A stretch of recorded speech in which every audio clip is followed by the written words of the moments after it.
नमस्कार दर्शक बंधु, वेलकम टू सुची किचन। आज आम मैंने बनैबा जाऊे रोही माछर तरकारी। यही रोही माछर तरकारी पाई मु प्रथमे 700 ग्राम रोही माछ को नहीं भल भाव धोई देइछि। धोई सारला परे सेतरे लूण हलदी गुले किछि समय पई रखि देइथिली।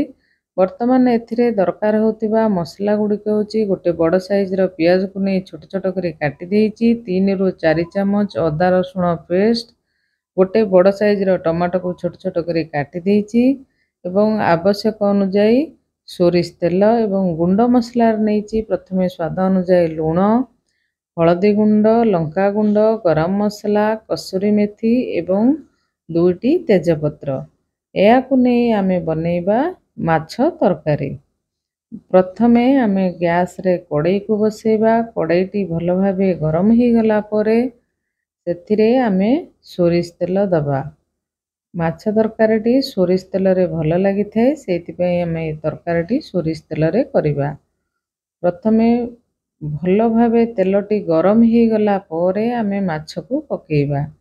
आमे जदि एई भली भाबे तेल गरम ही गले टिके टिके तेल रु धुआं आस्ताए, तापरे आमे माछ को ऐड करिबा। जदि तेलटा भल भाबे गरम ही नथिबो आमे माछ पकेइ देबा, ताले माछटा भल भाबे उठी न थाए, माछटा कड़ाई रे लागि जाई थाए। सेति पई आमे कड़ाई को भल भाबे गरम कर सारला परे माछ को पकेइबा एवं उभय साइड को भल भाबे आमे भाजिबा। एपट सेपट करिकी भाजिबा। देखंतु हमर गोटे साइड भल भाबे हेई जाईछि। वर्तमान आउ गोटे साइड को आमे भाजिबा। उभय साइड को भल भाबे भाजिबा। देखंतु उभय साइड हमर हेई गलानी। वर्तमान आमे माछ को काढी नबा। आउ जो अवशिष्ट माछ अछि ताकू मध्य धीरे धीरे करी भाजी नबा। देखंतु एबे एई तेल रे आमे आउ जो माछ अछि ताकू भाजी नबा एवं या परे मुंड को भाजिबा। मुंड को किछि समय घोड़े की भाजी देले मुंडटा टिके जल्दी ही जाई थाए। तापरे सेई कड़ाई रे आमे किछि तेल आउ किछि तेल दबा। तेल देई टिके चीनी एवं तेजपत्र दबा। तापरे आमे पियाज को पकाई पियाज को सेतरे भल भाबे भाजी नबा। पियाजटी भल भाबे हे गला परे टिके लाल हे गला परे आमे बाटी रखिथिबा अदा रसुण पेस्ट को एथिरे ऐड करि नबा एवं अदा रसुण पेस्ट को मध्य भल भाबे टिके कसी नबा। टिके कसी गला परे आमे काटी रखिथिबा टमाटो को मध्य एथिरे पकाई नबा एवं भल भाबे आमे गोळेई देबा एवं एथिरे किछि पानी ऐड करनेबा। पानी ऐड करी टिके कसी देबा। तापरे आमे रखिथिबा गुंड मसला को ए समय रे ऐड करि नबा। करिकी भल भाबे आमे कसी नेबा।